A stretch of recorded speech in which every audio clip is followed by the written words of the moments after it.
Hola a todos, bienvenidos a Desafíos y Cicatrices. Soy Jessie Yo soy Lili.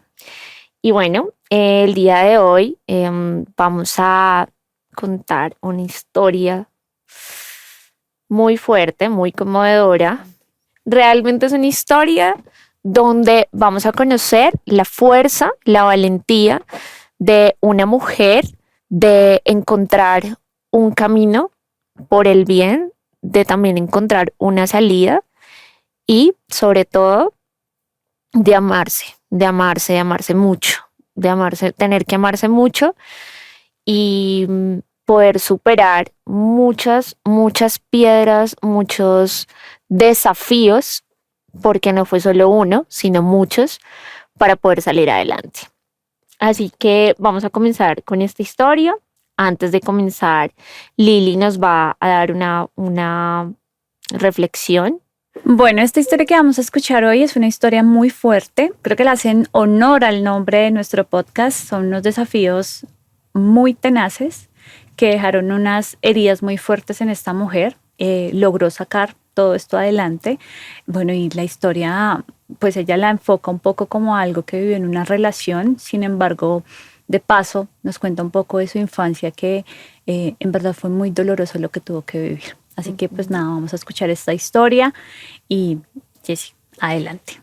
Claro que sí, así es. Vamos a comenzar con la historia. Ella, para esta historia, nos pide que la llamemos Catalina. Hoy en día tengo 45 años y analizo por qué me gustan los hombres mayores. Desde que era adolescente, tal vez porque nunca tuve una figura materna y mi padre siempre fue mi mamá. Es decir, mi mamá hizo la función de mamá y papá. Nos sacó adelante, éramos solo mujeres. En el año 1998 tuve un novio mayor de edad. Yo tenía 17 años. Estaba en 10º grado de bachillerato. Creo que él tenía 32 años. Lo conocí por medio de una prima. Dejamos un tiempo de vernos hasta que fui de vacaciones donde mi prima y ese día salimos a una discoteca con toda la familia. Y allí llegó alguien a presentármelo a mi mesa y ese día bailamos, charlamos. Al principio todo comenzó como una amistad, porque me parecía una persona muy seria. Pero poco a poco me fue conquistando con sus detalles, sus lujos, pues tenía ya mi primer celular, dinero para invitar a mis amigas a merendar al colegio y él siempre me mandaba a recoger. Me sentía como una princesa, como si me subieran a una carroza. Todos los fines de semana salíamos y en una de esas salidas me emborraché. Estaba tan tomada que solo recuerdo que nos subimos al carro y me dijo, bueno, espero estés lista. Eso es todo lo que recuerdo, porque no estaban mis 5 sentidos. Él me tomó por su cuenta, me hizo suya sin mi consentimiento. No tenía control de mi cuerpo. Luego, él me pasó un vaso con Alka-Seltzer para que se me pasara la borrachera y me pudiera llevar a mi casa. De regreso, mi mamá me vio en el estado en que me encontraba y pues me regañó por llegar tan tarde. Y ahí la regaña, ¿no? Pero nunca sospechó todo lo que había pasado. Exacto, todo lo que había pasado y ella dice que tiene 17 años. Es una niña. Es una niña aún. Al día siguiente, él me llamó. Yo le reclamé. Le dije que ya no, que ya había conseguido lo que quería, que lo que había hecho no tenía ninguna justificación, ya que en ese momento yo estaba vulnerable. Le pedí que no me buscara más, que me dejara en paz. Él me respondió que me quería, que de ninguna manera quería que termináramos lo que teníamos. Me sentí muy triste porque estaba profundamente enamorada y siempre había creído que lo que teníamos realmente era especial. Estaba ilusionada, enamorada. Y pues a los 17 años, pues lujos, cosas que de pronto no tenía en casa, no tenía papá. La deslumbraron. Todo lo hacía a escondidas de mi mamá porque en esa etapa nunca sentí que me diera confianza. Mucho menos le iba a contar que había comenzado a tomar pastillas para planificar, ya que no me sentía con la libertad de hablarle sobre todo lo que me estaba pasando, lo que estaba sucediendo y lo que estaba haciendo. Y además estaba completamente enamorada. Recuerdo que mi mamá me decía que mi novio no era una buena persona, pero no quería creerle. Yo estaba ilusionada. Un día mi mamá encontró las pastillas en mi cajón de ropa. Me llamó para reclamarme, me gritó y me dijo, ¿qué significa esto, Catalina? Me sentí como la peor de las pecadoras, pero de alguna manera saqué valentía y grité algo que tenía dentro desde hace muchos años. Si nuestro papá, cuando pequeña, nos tocaba cuando nuestras partes íntimas, ella entró en shock y comenzó como loca a romper todas las fotos de mi papá y los recuerdos que había colgado de mi padre. La verdad, creo que descansé. Inicia la historia seguro para la mamá, ¿no? Porque debe ser muy difícil que, pues yo me doy cuenta que mi hija está planificando, no sé nada de su vida y aparte me dice que el papá la tocaba. Es decir, no conoce a su hija, no conoce su dolor. Les cuento lo sucedido. A mi edad de 6 años, yo no entendía lo que pasaba, pero con el paso del tiempo lo entendí. Mi protector, entre comillas, mi propio padre, hacía cosas indebidas con mi mente y con mi cuerpo, pues el protector me tocaba haciéndome creer que era normal, que tan solo era un juego. Según lo que recuerdo, esto pasó más o menos unas 4 veces en un año. Él no vivía con nosotras, lo hacía cuando nos visitaba y mi mamá cada vez que él llegaba a casa buscaba la forma de atender a mi papá. Y era cocinándole platos exquisitos. Siempre que él llegaba, una de nosotras debía acompañar a mi mamá a la plaza de mercado y la otra se quedaba acompañando la visita, es decir, sola con papá. Ay, qué horror quedarse con papá. Es decir, el terror y el miedo. Y espérate ahí porque entonces no me imagino la culpa de esta mamá. Cuando ella le cuenta que pues el papá la tocaba y ella nunca se dio cuenta como mamá. 2, cuando venía su padre lo que hacía era atenderlo, como darle un lugar muy especial. Premiarlo. Exacto, pero no conocía lo que hacía ni las intenciones con las que venía. Confiaba plenamente en esta persona porque pues era el padre de sus hijas, la persona que había escogido para de pronto no realizar un hogar, pero para tener 2 hijas. Entonces, no imagino la culpa, la frustración. Tal. Primer abuso, ¿no? Primer del abuso. papá, porque para mí el inicio de la historia con esta pareja que tenía eso es abuso. Pero bueno, Así es. vamos para ver qué más hay en esa historia. Y lo que viene, amiga. Bueno, entonces, íbamos en que era extraño. Yo siempre sentía miedo e incomodidad. Ya no quería estar con él. Me entero de que mi papá murió en un accidente. Iba conduciendo tomado y una mula lo mató. Yo pensé en ese momento, dice Catalina, que fue obra de Dios que se lo llevó. Porque yo sentía dolor, ya no quería estar con él y no lo quería por las cosas que hacía. En su velorio no lloré. Tal vez sentía que él ya no se iba a dejar de molestar más. Y adicional, en la funeraria me enteré que él tenía otra familia y tenía otros hijos. La persona mayor de la que les hablé al inicio de la historia seguía conmigo.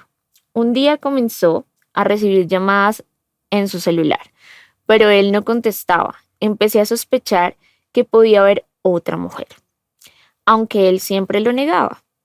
Como viajaba mucho por negocios, de los cuales yo nunca preguntaba ni me involucraba, no sabía mucho al respecto. Un día fui al ginecólogo porque presentaba pues molestias en mis partes íntimas que me llevaron a tomar la decisión de pues ir al ginecólogo. Me hizo una prueba, me mandó a hacer unos exámenes donde me salió positivo el examen del virus del papiloma humano.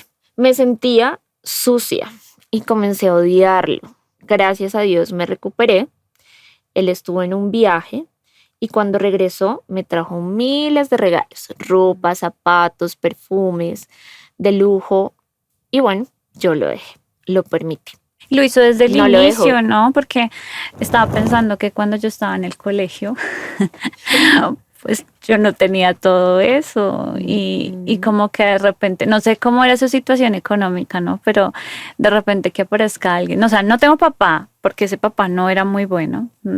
Aparece alguien que me manda a recoger, me da cosas, le puedo gastar a mis amigas, ¿sí? Y pues mira, le pasa todo esto, o sea, un papiloma y vuelve del viaje, pero me trae un montón de cosas que de alguna manera me deslumbran y es cómo a veces en una edad muy joven podemos permitir ese tipo de cosas o cómo podemos pensar que eso es amor, ¿no? Yo pienso que desde un principio esta persona, este novio, la deslumbró con regalos, con cosas que ella no tenía. Comenzó por eso, por regalos, a enamorarla, digamos que de alguna forma hacerle sentir que se iba a sentir protegida, lo que nunca tuvo en su casa por parte de su padre y tampoco su madre, porque su mamá de cierta manera no la protegió de esta persona, ¿no? Y bueno, una parte también es que fue permisiva, sin entrar a juzgar a Catalina, porque desde el primer momento en que esta persona abusó de Catalina, porque esa es la palabra, si ustedes dicen, si ustedes no son conscientes, si ustedes no tienen la opción de decir no, eso es abuso. Entonces permitió el abuso por dejarse llevar de regalos, de una vida de lujos que no tenía en su casa. Pues en este caso la historia continúa, esta persona sigue causándole dolor a Catalina, no solamente desde el tema del abuso, porque pues hay muchas cosas que tal vez ella no cuenta de esta persona, que de cierta manera sí la deslumbra con regalos y de pensar de que hizo algo malo, pero que ya, con regalos todo pasa y ya, seguimos en lo mismo. Entonces, pues digamos que ella lo que piensa es, bueno, yo lo perdono, lo normalizo, esto pasó y continúa.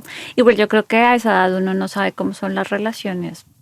Además que él era mayor que ella. ¿Cuántos años era que Total, o sea, tenía? una persona de 32 años 32 con una años. niña de 17, Están en ciclos de vida totalmente totalmente diferentes. Esta persona ya vivió muchísimas cosas. Ella cuenta que tenía el virus, que se recuperó, él le llevó regalos y ya, todo pasó, no lo dejó, continuó como sin nada. Pero en algún momento ella dice, bueno, en parte de la historia dice que yo tenía un amigo que era mi confidente y él estaba celoso y pues mi novio estaba celoso e incluso un día lo insultó cuando se dio cuenta que hablaba con él. Luego empezó a gritarle que él era mi amante y me pegó un correazo, me maltrató al punto que casi me mata. Me puso una bolsa en mi cara, es decir, la torturó, tratando de asfixiarme.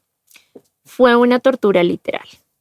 Al final me puso una correa en mi cuello y jaló como cuando uno aprieta la cintura fuerte. En ese momento comencé a orar y pensé en mi abuela, que había fallecido. Le oré por esa alma perdida y le dije que la perdonaba y que también perdonaba a mi papá, pero que me salvara, que me sacara de esta situación. Mi abuela, cuando vivía, me decía que cuando estaba en peligro, dijera: sangre de Cristo, ayúdame. Y no sé qué pasó, pero la correa se soltó. No puse resistencia, lo juro. Él se quitó de encima y me dijo: ¿quieres agua? Yo le dije que sí. Y allí paró todo. En ese mismo instante pensé en terminarle, en decirle que me iba, en dejarlo, pero salir corriendo sería peor. Llegando el fin de semana, me fui con los ahorros de mi alcancía, de mi marrana, y confirmé que tenía otra mujer. Incluso la conocí y le dije que necesitaba que ella me ayudara, a que él no me buscara más. Me sentía como una paloma que había sido liberada de su jaula de oro. Es decir, ella le pide ayuda a la persona, otra mujer que tenía este novio. Le pasa el como una problema salida. realmente. Porque... O sea, y lo vio como una salida y bueno, ese es el fin de esa historia. Catalina no, digamos que no cuenta nada más. Creo que con esas No, yo me imaginé cosas toda la escena, la verdad. ¿qué le pasó? La correa, la bolsa, intentando respirar. Total. Qué miedo, porque creo que yo, si estuviera en esa situación, pensaría hasta aquí. Hasta que Hasta llegué. que llegué, ya. Hasta que llegué, Ay. ya no tengo salida, ya Ya, o sea, es me que me mató. está matando, me está ahogando. Indefensa. Y es una niña. Porque no podemos Sí, quitar eso. porque pues ella cuenta que al inicio, que en el año 1998 tenía 17 años y, hombre, o sea, es una niña. Una niña viviendo todas esas cosas no es ¿Y justo. dónde estaba la mamá? O sea, ¿dónde estoy yo como mamá? No quiero juzgar a la mamá, igual no es la idea de este podcast, pero ¿dónde estaba mientras a mí casi me matan? Bueno, es una historia muy fuerte. Al escucharla realmente que no sé, es imposible no sentir el dolor, la vulnerabilidad de esta mujer, lo difícil de lo que pasó, además que ya venía con una carga de la historia de su papá y de lo que pasó con él. Eh, Realmente acá pensemos en la relación con la mamá, ¿no? Uno a veces como padre realmente no sabe lo que los hijos hacen. De hecho, ahorita me acordé que sale una serie que está en Netflix, Wow. la de adolescente. Me la he visto 2 veces. Ay, ok. Me la he visto 2 veces. O sea, wow. O sea, y lo peor es que la segunda me tocó. La segunda vez que la vi me tocó más. Usted en la segunda vez que se la ve se da cuenta de muchas más cosas. No, yo la he visto solo una vez, pero en serio que yo digo, qué difícil. Uno, en este momento, uno, no sé, los hijos están en la habitación, hacen sus cosas y demás, y uno no tiene ni idea. Ni idea Porque como uno padre. confía, no, está estudiando, está haciendo tareas, está haciendo lo que debe hacer un niño, jugando. Exacto. Sí. Pero uno hoy en día no conoce la mente de los niños, cómo los niños en este momento son influenciados por las redes sociales y cómo cada niño trata de sobresalir, trata de defenderse del bullying, que hoy en día está muy normalizado. Eso es bullying. Es verdad, es verdad. Nos salimos un poquito de contexto Sí. por la serie, pero esto conlleva que debemos estar mucho más pendientes de nuestros hijos, sin sonar de pronto a persecución, pero esto es un vicio que en esto se ven muchas cosas. Es verdad, es verdad. Y hay acceso a mucha información, ¿no? La historia de ella inició ¿en qué año? 1998, aún no existían las redes 1998, todavía sociales. no estaba. Y entonces uno, ¿qué hacían? Yo siempre me pregunto, ¿no? O sea, mi infancia era salir al parque. Yo vivía al frente del parque. Y mi infancia vivíamos porque nos conocemos hace un montón de años, desde que yo tenía 11, lo recuerdo. Sí, pero no vamos a decir cuántos años nos conocemos. No, todavía no. Y en mi infancia era esa, salir al parque, ya nos vamos a ver, jugar baloncesto, jugar escondidas. Hacer deporte. Hacer otras cosas. Cosas de niños. Exacto. De niños. Y yo digo, o sea, ahorita, claro, todo ha cambiado, ¿no? Como dices tú, eso es un vicio. Pero pues la historia de ella inicia en esa época donde no había esas cosas. Entonces, nuevamente yo me pregunto, pues, ¿dónde estaba la mamá? Ella dice que su papá las iba a visitar cada 3 meses. ¿Qué quiere decir esto? Que su mamá era papá y mamá. Es decir, mamá trabajaba todo el tiempo. Mamá estaba en casa. Aparte ya habla que tiene otras hermanas o una hermana o bueno. Ay, sí, eran solo mujeres. Solo mujeres. Okay. Entonces, yo no quiero justificar a la mamá, pero yo digo que si tienes el 90% de tu vida ocupado trabajando, llegas a casa con las tareas del hogar, con las responsabilidades de qué estuviste haciendo todo el día, o la hija, y son muy pocos los momentos que comparte con sus hijas, creo yo. Y aunque en ese momento no había redes sociales, pero también en la calle vivimos muchas cosas, estamos expuestos todo el tiempo. Y ella habla que lo conoció a los 17 años en una fiesta o en una discoteca, algo así, porque yo permito que mi hija vaya a una discoteca a sus 17 años, ¿sí? O tal vez la mamá no lo sabía, ¿por qué? Porque bueno, hacía todas escondidas. Todas sus ocupaciones, ella no tenía la confianza de hablar con su mamá porque lo que vivió en la niñez, pues perdió la confianza. No sé, es lo que yo analizo. Ustedes pueden contarnos, pueden exponer sus ideas, pueden hacer preguntas, pueden escribirnos. Acá estamos para eso, queremos escucharlos y acá también pues estamos para dar nuestra opinión, ¿no? Claro que sin juzgar, ¿no? A las personas que quizás quieran Siempre comentar. sin juzgar, porque a veces es fácil decir, ay, pero ¿por qué no lo dijo? ¿Pero por qué no salió? ¿Pero por qué no tomó otras decisiones? Exacto.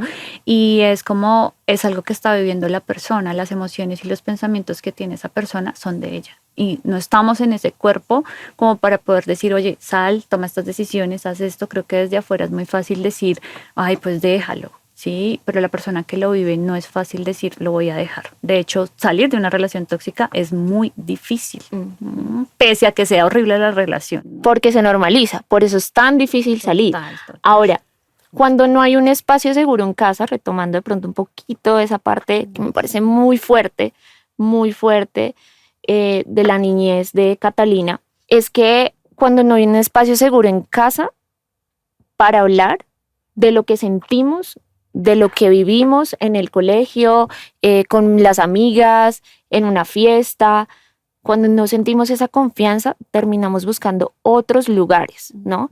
De apoyo, como esa figura masculina que está ahí, como que yo quiero tener, que me enamora, ¿sí? Me deslumbra. Buscamos esos lugares para refugiarnos. Eso ¿sí? sí, eso sí. Esa falta de pronto también de orientación también hace que podamos cometer errores y no tomar decisiones adecuadas. Como si más asertivas.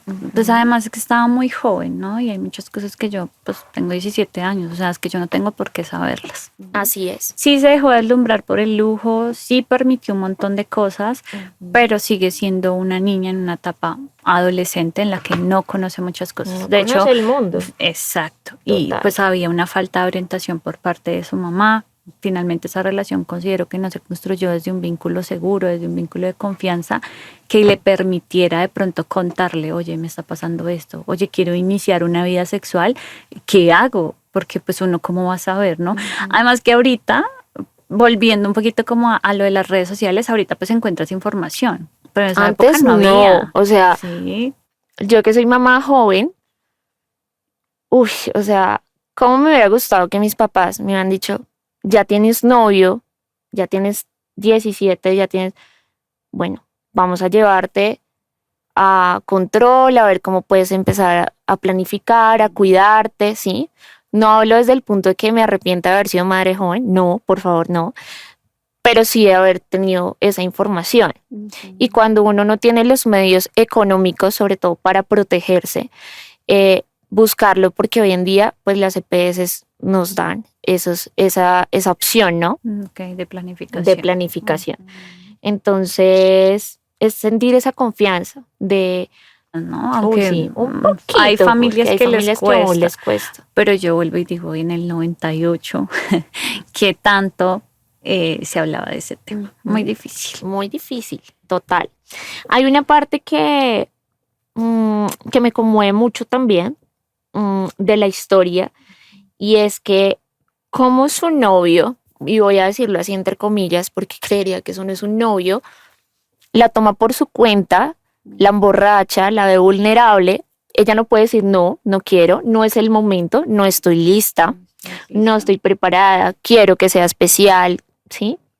No tiene esa opción. ¿Por qué? Porque está siendo vulnerada. Total.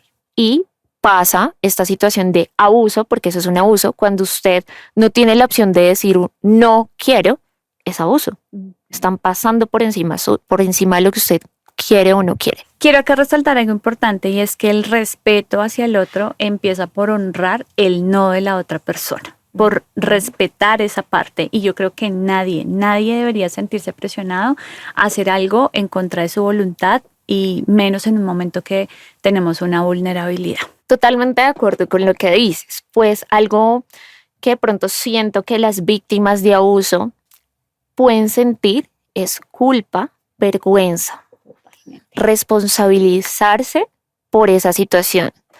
No, esto pasó porque yo tenía la falda corta. Me abusaron porque iba caminando por un callejón en la noche, porque salía a las 10 de la noche de trabajar y tenía que caminar por ahí, por eso me abusaron. lo normalizan. Sí, como buscando. Se sienten culpables. Exacto, crear esa culpa y no es culpa. No es culpa de la persona realmente estar en una situación de vulnerabilidad y que alguien decida aprovecharse de eso, ¿no? Y es que, como lo dices, la responsabilidad en este caso no recae sobre quien es la víctima, sino quien infringe sus límites que está cruzando en ese momento, no de quien lo sufre. Es verdad, es verdad. Hay algo que a mí me resuena mucho y es una frase dura en la historia aquí, pues la resalté y dice, mi protector, mi propio padre hacía cosas indebidas con mi mente y mi cuerpo. Cuando yo escuché eso dije, wow, qué tristeza, qué difícil, qué dolor, porque es una niña. Y no me imagino cuando, no sé, uno crece y se da cuenta lo que hicieron con uno, porque una cosa son nuestras emociones de adultos y como vemos en retrospectiva un poquito como la historia, y otra cosa es cuando yo de niña vivo una situación tan difícil como esa. O sea, qué horror que llegara papá de visita, ¿no? Y ella de adulta ahorita decir, uy, mi papá lo que hacía conmigo. Entonces esa parte me parece muy, muy dolorosa. Y ese sentimiento, ¿no?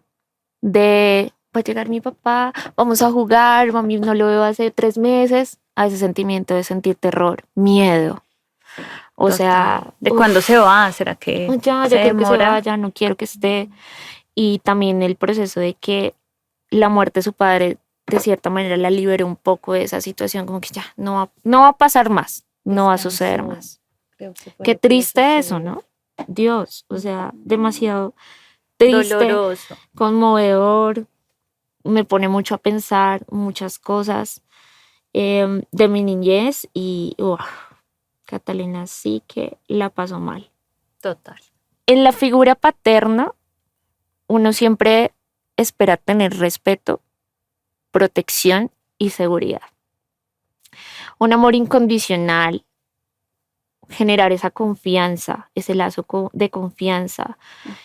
Pienso que como Catalina no tuvo esto que les estoy diciendo con su padre, de alguna manera esa persona que llegó a su vida unos años, 10 años después, lo vio ella así al principio, como él va a ser mi protector, él me va a cuidar, él me va a proteger, él, claro, como me recoge al colegio, me muestra su atención, su amor, su de amor, alguna manera. y por eso no lo estoy justificando, pero creería que ese tipo de situaciones hacen que esas cosas se normalicen y se asocien con lo que ella estaba viviendo. No sé, Además, sí, y además que creo que ahí es importante rescatar que como no tenía esa figura paterna, no sé, posiblemente de ahí nazca como esa necesidad de fijarse en hombres mayores. En hombres mayores, vea que al inicio ella dice, mi atracción es por los hombres mayores. Y que siempre ha sido así, o sea que de seguro estamos acá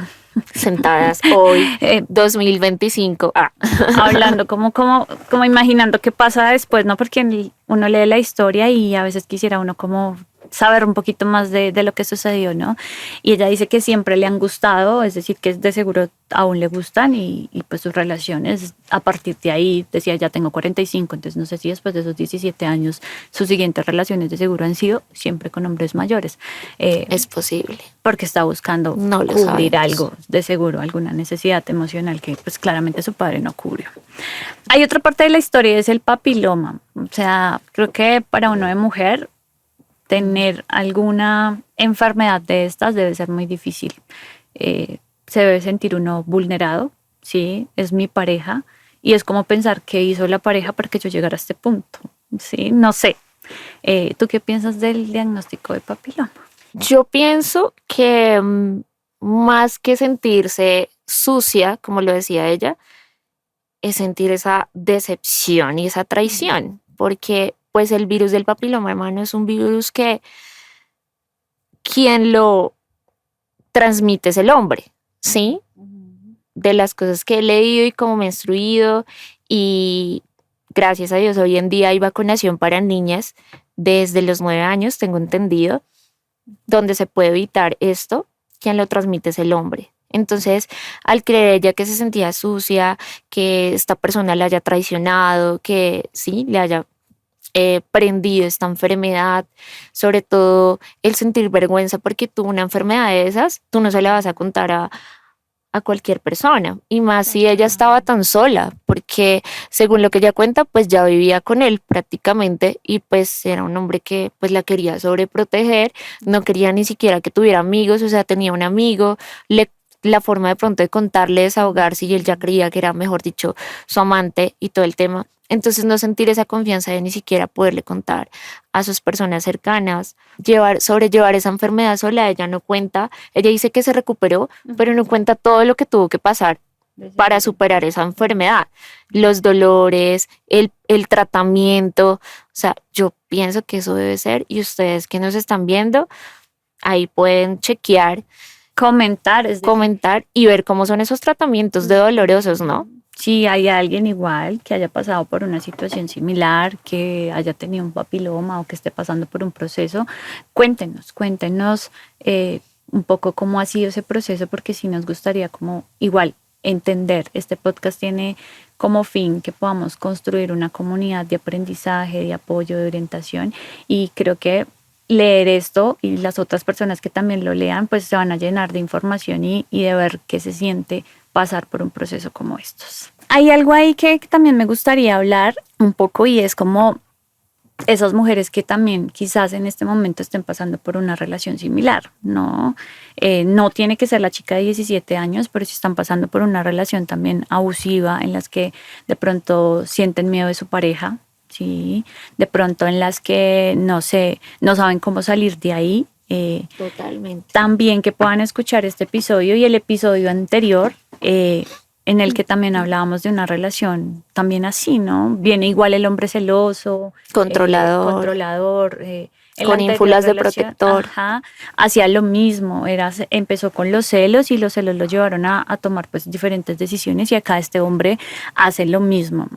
¿Tú qué piensas de la última escena? Es decir, yo todavía tengo en mi cabeza la imagen de la bolsa acá, tipo pues película, la correa así atada y bueno, y la desesperación de esta mujer orando y todo. Me da temor, angustia.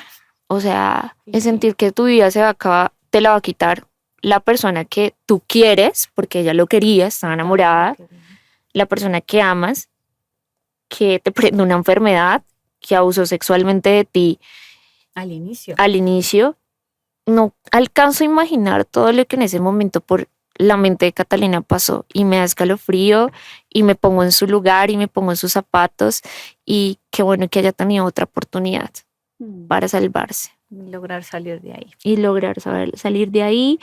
Ella cree que fue las personas que ya no estaban que la salvaron.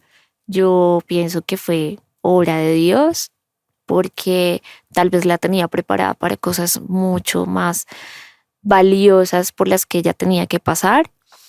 Es lo que pienso yo. Pero, o sea... Es que sí, suena como un milagro, ¿no? Porque ella dice que se soltó la correa. O sea, quiere decir que no sabemos si este hombre la soltó o si de un momento a otro se soltó la correa, pero wow. Se salvó. Igual, si han pasado por una experiencia así, en la que, no sé, se hayan visto en una situación muy difícil y de repente ocurre el milagro, ¿no? O sienten que alguna persona que ya no los acompaña los ayudó, coméntanoslo. También nos gustaría como saber realmente como este tipo de cosas que finalmente pues incluso hasta dan esperanza, ¿no? Porque yo voy a recordar eso que leí, voy a decir, Dios, estoy en un momento difícil, creo que voy a orar o creo que voy a llamar a mis muertos, como quizás lo hizo acá Catalina. Así es, así que nos gustaría leerlos, nos gustaría conocer sus opiniones, nos gustaría conocer sus experiencias. Vamos a abrir una convocatoria también de historias, aunque ya tenemos algunas seleccionadas. Y pues nada, acá estamos para escucharlos, estamos para de alguna manera hacer un apoyo, dar una opinión libre y ser una guía.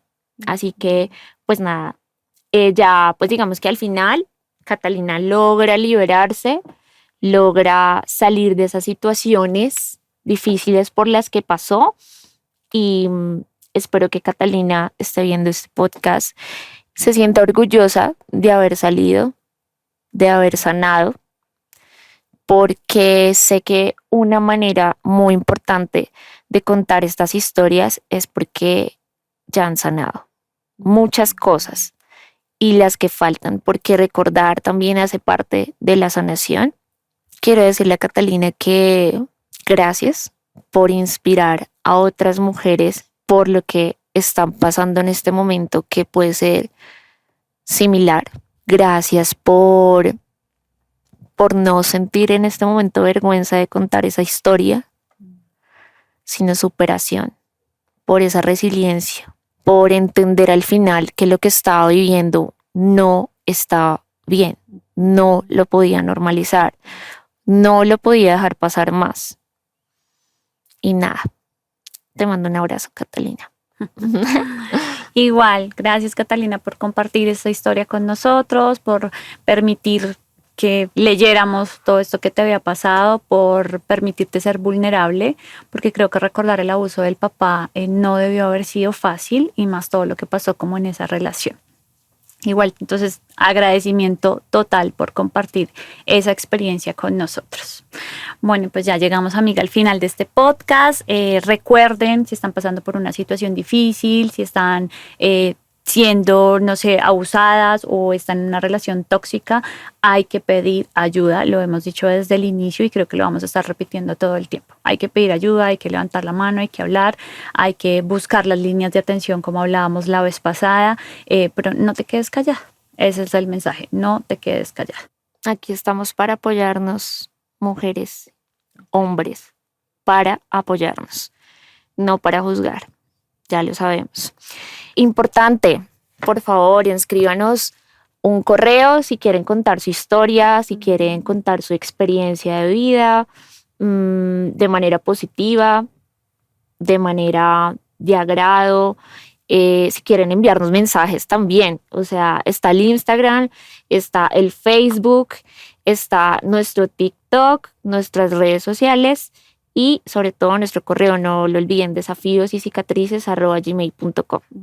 Y bueno, acá llegamos al final. Seguirnos en YouTube, los esperamos y bueno, espero que sigan escuchándonos, que vienen unas historias también dolorosísimas, pero con unos aprendizajes importantes que creo que les puede llegar el mensaje. Totalmente, Lili, así que gracias y chao, chao, chao.